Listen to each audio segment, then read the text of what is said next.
Chris. Hey, Chris, are you on Discord? You want to hop on a call if you got some questions for me? Hey, everybody, we got a guest.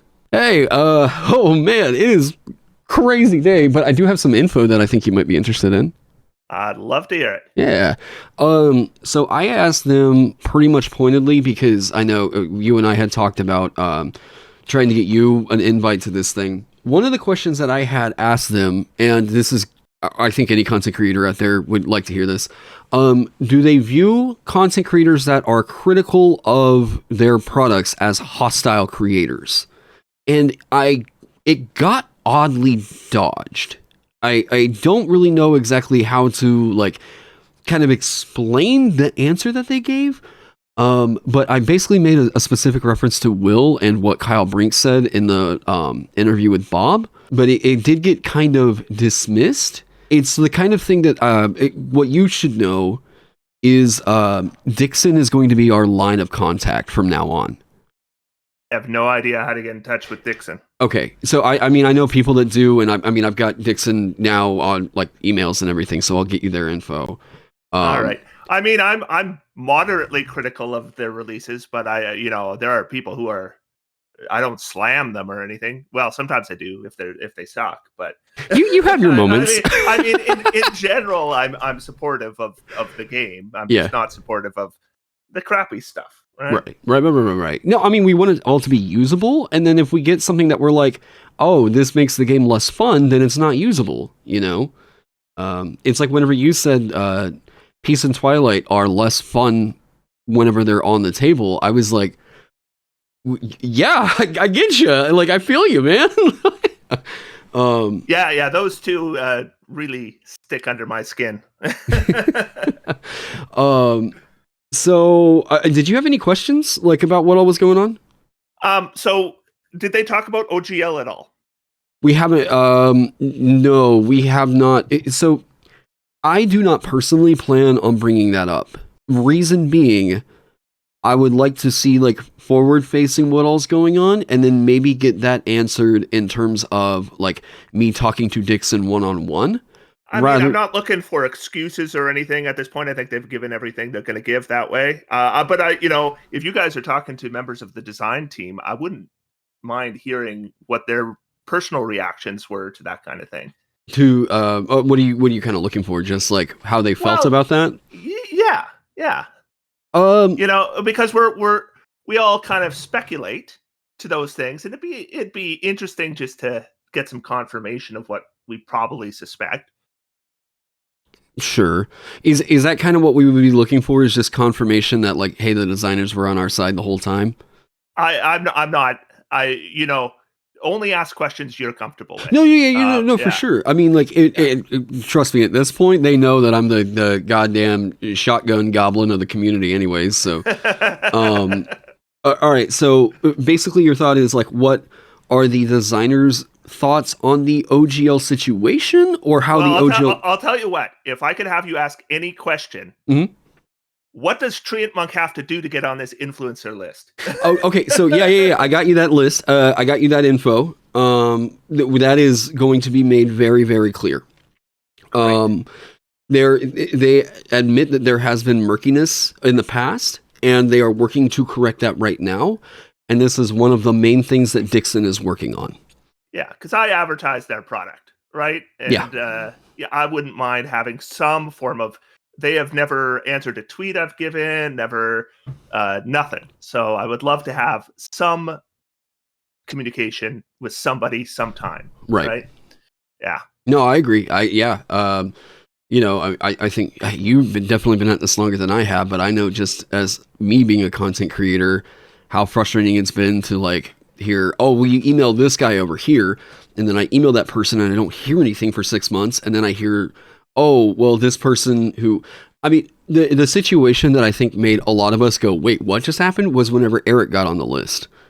And it was like, okay, so wait, what did you do? What, like, how did you make it happen?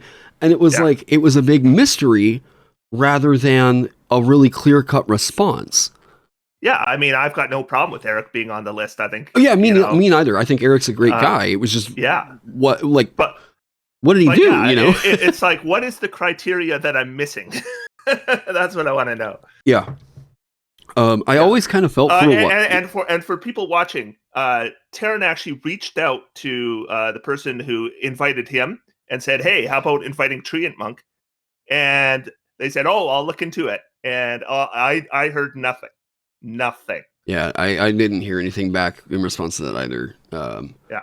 But I tried. We tried. Yes, yeah, and I really appreciate it. Absolutely, man. I'm also super shocked that you weren't in here. I agree with Chad. Maybe they don't like the optimizer. No. Trust me, that's not it. Well, they got the dungeon dudes there. You said, right? Yeah. You said you were hanging out with Monty and Kelly in the online. So they do optimization content, right? So that's not it. Oh, not sure if you all were still on taking questions, but do they have any plans on expanding Homebrew Creator on D&D Beyond? Yes. Okay. Yeah. All right. That's like the big question. We're talking about Eric Fry at Fry Minis. Yeah. And if you're not subscribed to his channel, you should. Eric's production quality is insane. He hasn't done many videos lately, I notice. I think the OGL stuff, to everybody that was like sub 10K, was a huge ding in their morale. Right. I think so many people have been working on the crawl up to the point of feeling like, oh, okay, I'm making like reasonable money now. People that were making that climb, suddenly this thing happens. And I know I felt it. I was like, how do I continue making D&D content after this? I mean, most of us just thought like our entire livelihoods are in jeopardy. And here goes my empire. Dungeoneers Pack also took a 2-month break. Well, he was getting married, but I mean, he also, and Wintery's even been like distancing himself, so like, it's a weird time. I get it, Well, I mean, when you talk about morale, it was just depression for 2 months, 3 months. It would be nice to see Monkey DM there. I thought Monkey got an invite, or no, wait, you told me he didn't.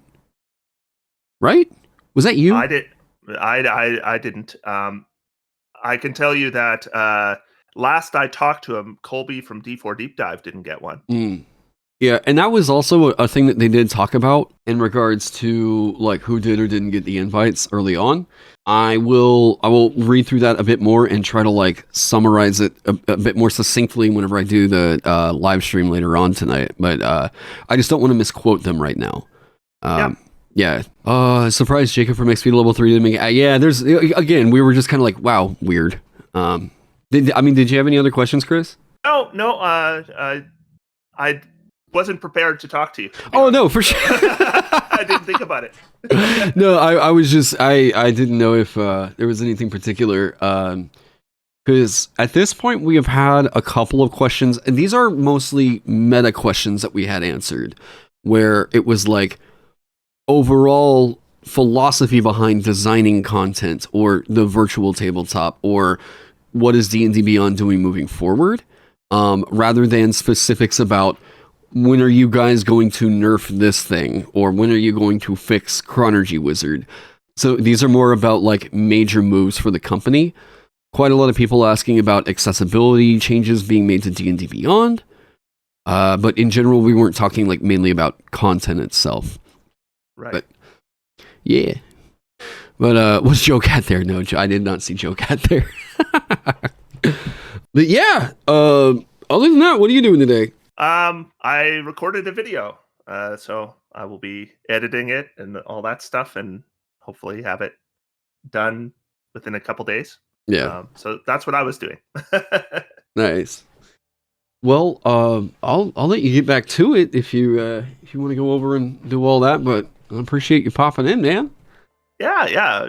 Have a great day. Yeah. Oh, you want to shout yourself out to anybody in my chat who may not know you, but I mean, I honestly don't know how at this point. Yes. So yeah, if you are not subscribed to Treant Monk's Temple, I highly recommend you do it, because who knows what will happen if you don't. I mean, just don't take the chance. There you go. All right. All right. Have a great day. I'll keep you updated. You'll see all the stuff on Twitter, I'm sure. Yeah, I'm watching you on Twitter. You bet. All right. Later, Chris.